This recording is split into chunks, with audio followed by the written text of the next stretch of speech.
Eu sou Ângelo Accorsi, fundador da Intus Escola de Liderança. E este é o IntusCast, o podcast feito para ajudar você a compreender mais sobre autoconhecimento, gestão e prosperidade.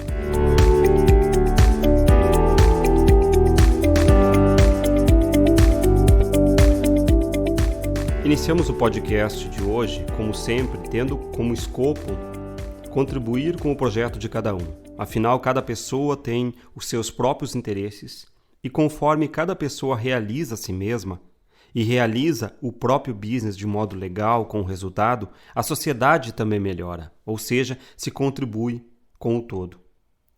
Esse nosso encontro de hoje, esse podcast, ele nasce sob inspiração de um texto muito particular, de um capítulo do livro Psicologia Empresarial de Antônio Meneghetti chamado Saber Amar o Próprio Jogo.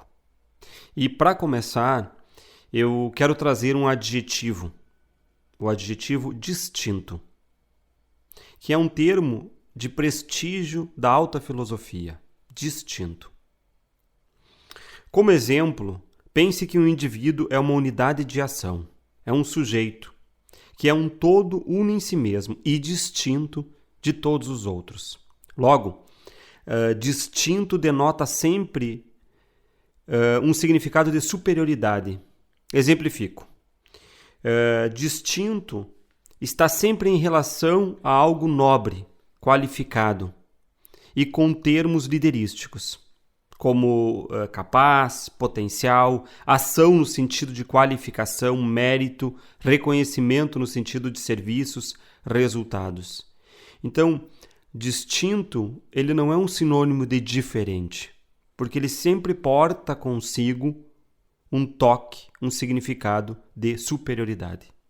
A distinção pode estar atrelada também à identidade, pois a identidade é aquilo que cada um de nós é, aquele nome, aquele corpo, aquela tipologia, em síntese, aquela realidade. E ainda, identidade é o fundamento da inteligência do fazer. Veja que importante. Identidade é o fundamento da inteligência do fazer. Por exemplo, quando um homem resolve se tornar fabricante de violinos e incrementa a própria atividade a tal ponto que os seus melhores violinos são cada vez mais admirados, mais agregam valor no mercado e mais disputados começam a ser. Sabe-se que muitos produtos têm mais valor pela marca do que pela substância em si. Como exemplo prático, é só pensarmos em quais itens vão a leilão anos depois de uso, pelo seu valor, pela sua identidade, pelo desejo de posse gerado ao longo dos anos, pela marca, pela identidade que possui aquele objeto. O conceito de identidade é o específico formal do ser que existe, da coisa que existe, do real que existe assim, aonde, quando, etc. Especifica-o enquanto o isola e o distingue. O objeto ou o sujeito são precisados ou configurados para a aplicação dos conceitos formais de distinto, diverso, uno em si mesmo, como sujeito ou objeto, e isso vale para qualquer real. Então entenda que identidade é uma força, pois é exclusivamente e irrepetível em cada modo de ser. Todos somos, mas cada um é de um modo. Se é uno, distinto de todos. Pense que distintivo é a identidade. Não aquela identidade biológica, mas sim a acrescida, a externa como valor em si mesmo. Mas, uma vez aceita, desejada, decidida, se torna imanente como unidade de significado. Pense que é preciso procurar entender o que interessa a si mesmo e ao outro. Se vai à procura da identidade específica do projeto, do business, se é próprio ou alheio. A distinção é um adjetivo que tem 3 aspectos para compreendermos. O aspecto de produção, de relacionamento, relação e específico. Repito, quando a gente fala em distinção, a gente fala em um adjetivo que tem 3 aspectos para compreendermos. O aspecto da produção, do relacionamento, relação, segundo, e o terceiro, o aspecto específico. Vou te explicar cada um destes aspectos para você verificar como isso está diretamente ligado à construção dos seus projetos, à construção de si mesmo. Pense que o sujeito comum a essas 3 aplicações é o objeto da empresa, do próprio trabalho, objeto de serviço, de oferta, de demanda.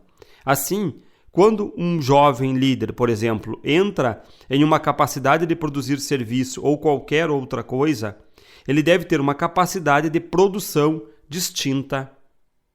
Vem o primeiro ponto. Para tanto, você sabe que uma produção competitiva distinta significa que oferece um serviço qualitativamente, economicamente distinto. Distingue-se porque é o melhor.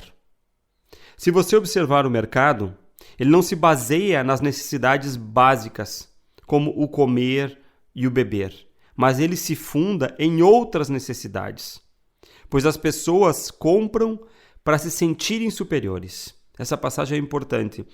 Muitas vezes se tem a ilusão de que o mercado se move pelas nossas necessidades básicas. Não. Ele se move por outras necessidades, necessidades psicossociais. Ou seja, as pessoas consomem para se sentirem superior. Consumir, do ponto de vista do mercado, também é acréscimo de identidade. Então, as empresas e os operadores mais válidos são aqueles que sabem dar uma prestação competitiva e distinta, que gera valor e desejo de consumo. Na produção de qualquer objeto ou produto particular, procura-se tanto quanto possível obter o melhor, com mais resultado, ou seja, não necessariamente o mais sofisticado ou o que produz mais serviço. Agora, falarei um pouco sobre o segundo aspecto. Falei sobre o primeiro, que é a produção, entro agora no segundo, que é das relações. Vou falar um pouco sobre o segundo aspecto do distinto, que é a capacidade de fazer relações. O líder, ou um jovem líder, precisa saber criar as melhores relações pessoais em referência ao seu objeto de venda, ao seu mercado, ao seu contexto. A pessoa sempre conta mais que o produto. A habilidade de se comunicar é que, no fundo, o que faz a venda. O giro de alto nível dos negócios é restrito, não é imenso. A massa, sim, é imensa. Para fazer boas relações, é preciso, então, ter uma capacidade de relação. Nos negócios mais inteligentes não existem tanto o aspecto da ideologia. O que vai prevalecer é a estratégia econômica. Então, como uma dica prática, nesse segundo aspecto, procure conhecer líderes. Procure compreender outros que, no fundo, podem se tornar os seus melhores clientes, além de ótimos mentores. Aqueles que fazem mercado são líderes eficientes, são pessoas, operadores ativos do mercado. Recordo para você que o negócio de um grande homem é sempre um outro grande homem. Você deve saber também que com o grande a gente não pode trapacear, não se pode fingir. É preciso agir com lealdade. O ganho, o sucesso, eles são dados por um feeling de lealdade. Como dica prática, posso lhe dizer aquilo que muitos conhecem: vende bem quem compra melhor. Pense nisso. Agora entramos no terceiro aspecto. Falamos sobre produção, falamos sobre capacidade de relação, e o terceiro aspecto, quando a gente pensa no distinto, é o aspecto do específico. Esse é o terceiro ponto. Vou lhe fazer alguns questionamentos e convido você a parar por alguns minutos e pensar. E pode responder para você mesmo, se achar necessário, ou até pode anotar. Aquilo que você escolheu fazer, como sabe fazer? O produto que você quer dar aos outros, para você, o quanto é realmente válido, belo e apaixonante? O quanto é seu? Você o domina? O conhece? Eu lancei essas questões para você porque é muito comum as pessoas venderem algo que não tem nada a ver com elas. Não sabem nada sobre o produto, não o amam, estão no seu dia a dia distantes daquela música interior que vivem. Um distinto que conhece em tal modo o objeto da própria produção, do próprio dar, é impossível que possa ter problemas ou crises. É um vencedor. Naquilo que ele escolhe fazer, vender, produzir, está aquilo que se torna o ponto de união entre si e todos os outros. Se tem a capacidade de antecipar, deve ser competente e ser o máximo amante daquilo que faz. Entenda que o ponto central é conhecer bem, com arte total, o próprio produto, a própria exposição, a própria oferta ou demanda. Buscar ser um hipercompetente em tudo o que se refere ao objeto do próprio trabalho. Mais que o contador, mais que o advogado. Pois eles trabalharão, mas você deve saber antes de tudo o que é conexo. Afinal, é uma parte sua. Aquilo que tu faz, a tua empresa, o teu projeto, é uma parte de você. Os outros administram pelo escopo do dinheiro, mas é você que precisa entender o objeto específico da sua invenção, do seu objeto de arte. Eles lhe servem porque você os paga. O líder, ele é sempre um iniciático, é um fecundador do seu próprio business. Corre de ponto em ponto e está sempre em pleno regime. Para alcançar a própria satisfação, é preciso aceitar o aprendizado de várias pessoas, de vários patrões, de vários clientes. É a partir de diferentes experiências e vivências que se constrói repertório. E a partir disso se faz o aprimoramento de si mesmo. E são as empresas, os pequenos líderes econômicos, vencedores, os grandes mestres do sucesso do futuro. O líder precisa ter um processo contínuo do seu sonho, do seu próprio projeto, simbolizado em algo concreto, que é transportável, variável, comunicável.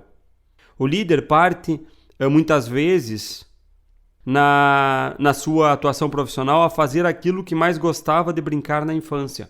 Por isso precisa possuir a sua brincadeira de amor, digamos assim. No fundo, a empresa do líder é um decantado daquilo que ele sempre, dos jogos que ele mais amou fazer. Eu recordo do Mauá, né? Um dos grandes brasileiros. Vale a pena assistir aquele filme Mauá, Imperador e Rei. Quando você pensa no Mauá, como ele era com 6 anos, 8 anos, 9 anos, você vê que ali já está a gênese do homem que se tornou mais rico que o próprio imperador. Então, o fazer social do líder, ele é um exemplificativo de certas sensibilidades, de certos dotes que já vinham com ele. O desafio é como, primeiro, perceber essa sensibilidade e depois colocar isso num contexto de qualificação, de competitividade, de criação de um repertório de relações que façam as passagens evolutivas para isso e gradualmente ir especificando isto, o seu fazer, né? E é óbvio que, principalmente quando se fala de jovens, é preciso ter sempre, jovens líderes, é preciso ter sempre em mente a questão da ambição e da humildade, que é conexa a tudo isso, né? Ambição e humildade que permitam passo a passo a construção do projeto, a construção da sua estrada, né? Aquela estrada que ninguém poderá tirar de você, porque nesse ponto é você, aquilo que tu faz é você. Então, gradualmente, aquilo que não se pode fazer de fato é se perder na estrada ou trair a si mesmo. Fundamental é não trair a si mesmo, ou seja, manter um certo feeling interior com a própria ambição. Manter um feeling interior com a própria ambição de sucesso. Farei isto, quero aquilo. Mas faço desse jeito. Então, é importante estar num tipo de conexão consigo mesmo.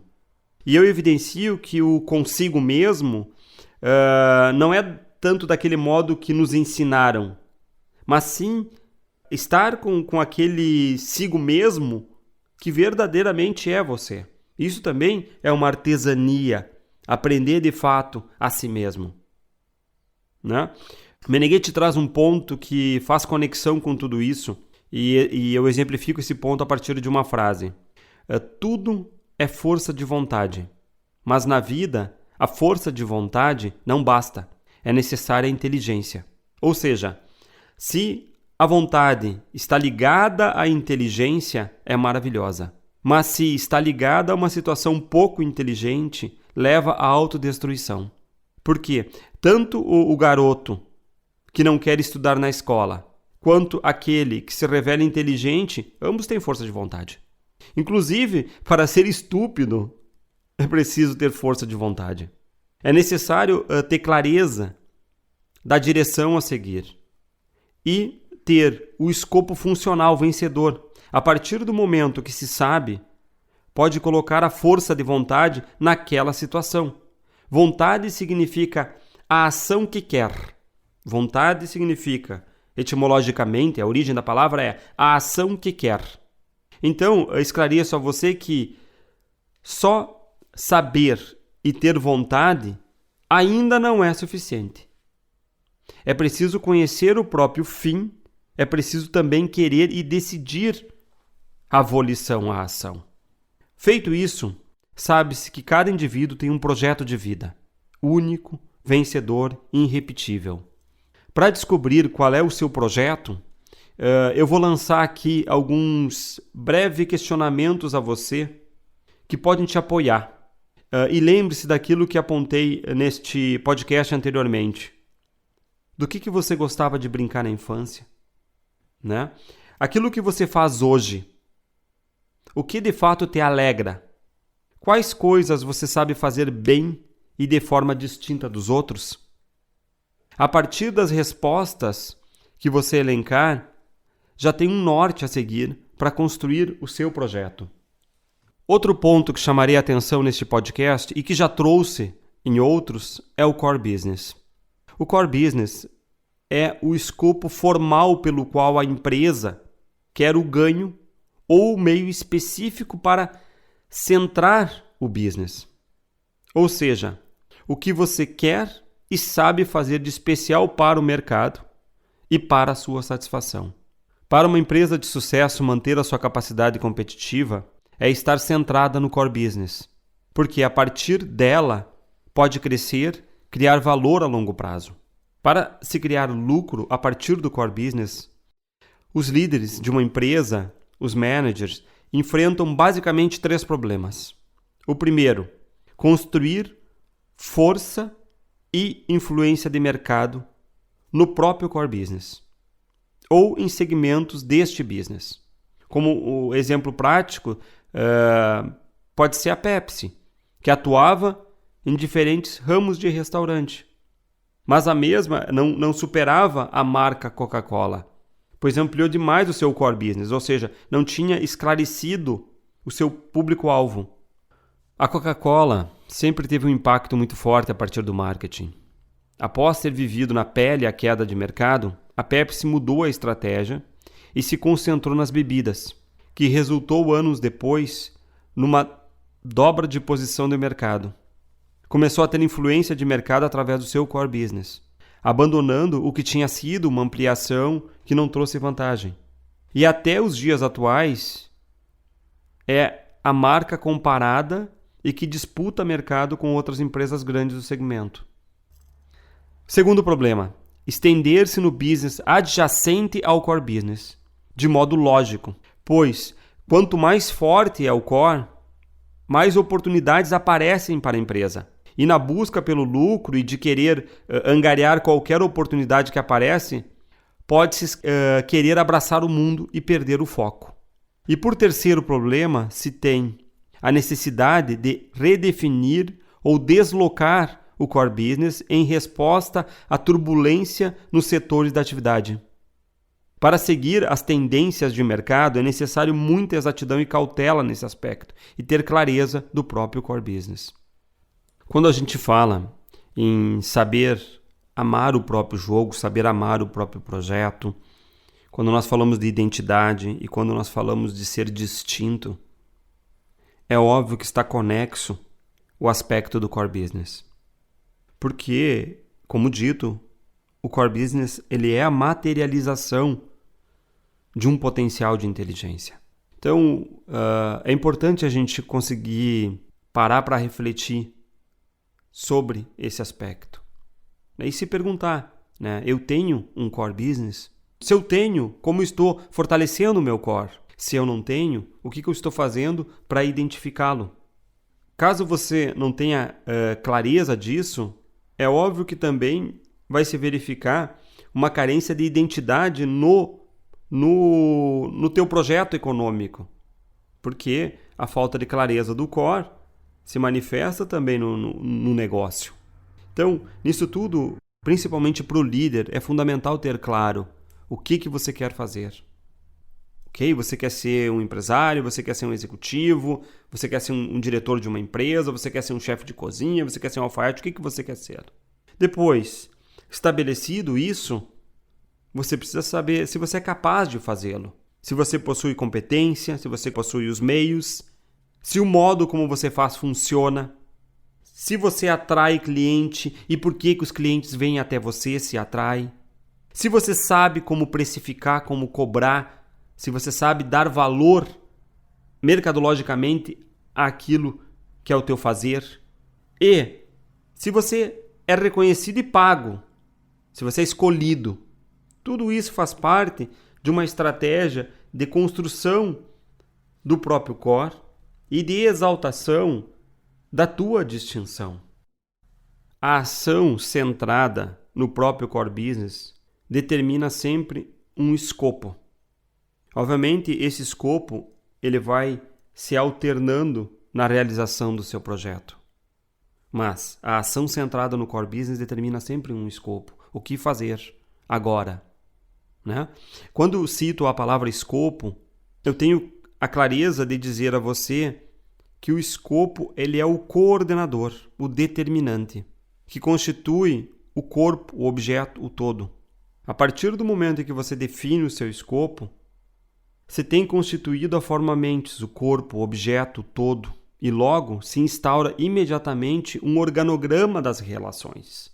Agora, para realizar determinado escopo ou projeto, é fundamental, primeiro, amar esse projeto.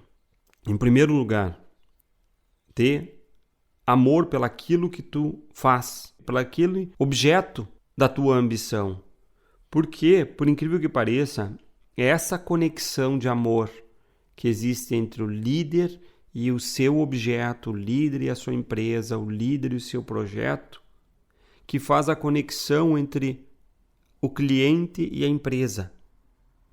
É o líder que insere o elemento de amor no seu projeto, no seu serviço e que depois o mercado também se apaixona. Né? Como a gente disse, as pessoas não compram simplesmente pelas necessidades básicas. Elas compram também para se sentirem superiores. E quem dá essa superioridade no final é o amor que o líder tem pelaquilo que ele faz. Por trás de um projeto vencedor, sempre tem alguém que é amante daquele projeto.